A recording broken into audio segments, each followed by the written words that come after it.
My billionaire grandfather left me exactly $0 in his will, while my greedy cousins got millions. But he left me a single rusty key to a locker he hadn't opened in 40 years. My family laughed at me while they bought Ferraris. I went to the locker, expecting junk. Inside was a single USB drive and a note that said, "Wait for the update." 2 weeks later, every one of their bank accounts was frozen.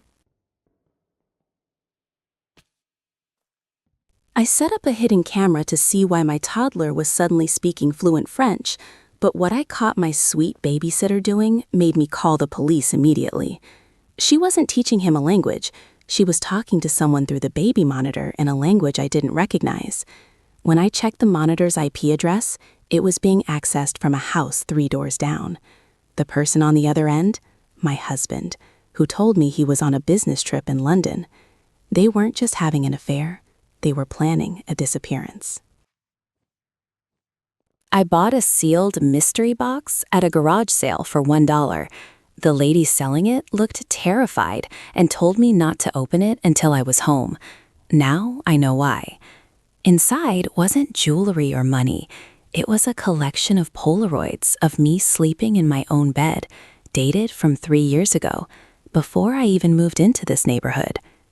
At the bottom of the box was a key labeled Master Bedroom. I tried it on my door. It didn't fit, but it did fit the hidden crawl space behind my closet.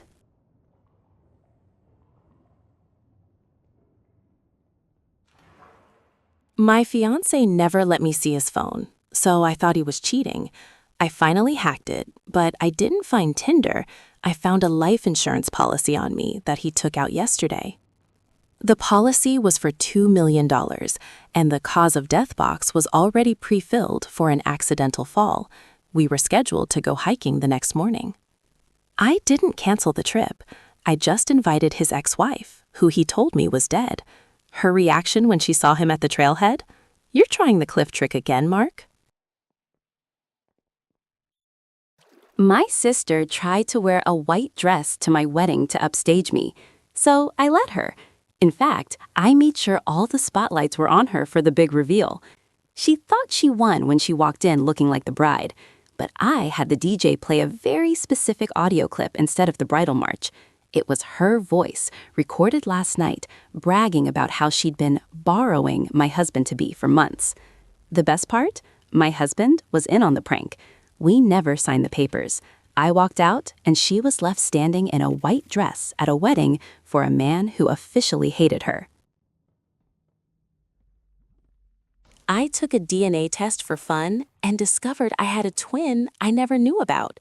But when I tracked her down, she was already living my life, including dating my ex-boyfriend. She had my social security number, my middle name, and even my childhood dog. She looked exactly like me, but her fingerprints didn't match mine when we both got detained. The police told me I was the fake, but I realized the truth when I saw my mom's medical records. I wasn't the twin. I was the clone. My boyfriend told me we won $100 on a scratch-off and took me to a cheap dinner to celebrate. I found the real ticket in the trash. It was worth $4 million. I acted totally normal. I even let him break up with me the next day because he needed space to find himself. Little did he know, he signed the back of the ticket while we were drunk, but I had already filed for a common law marriage update. In my state, lottery wins are marital property. Since he dumped me after the win, I'm taking half, and his lawyer is the guy I'm actually dating now. My husband is a genius who never leaves a paper trail of his lies, but he forgot one thing. Our smart fridge records everything said in the kitchen. I got an alert on my phone while at work saying, "Grocery list updated." When I checked, it wasn't milk or eggs. It was a voice-to-text recording of him and his assistant discussing how to move the hidden savings account to an offshore bank. I used the fridge's interface to order a private investigator directly to our house while he was still in the kitchen. I accidentally connected to my neighbor's Wi-Fi and saw a folder shared across the network titled Reasons to Get Rid of My Name. I thought it was a joke until I opened it.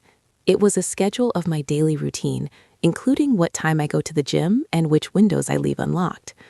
I didn't call the cops. I just started changing my routine to match his routine. Now the folder title has changed to How Does She Know? My MIL faked a heart attack to stop my wedding, so I decided to fake something even bigger to see how far she'd go. I told her I was pregnant with triplets. She immediately recovered and tried to take over my life. I let her spend $10,000 on a nursery and designer baby clothes. On the day of the ultrasound, I handed her a card that said, "Hope your heart is strong enough for this. I'm not pregnant, and we got married at the courthouse 3 weeks ago."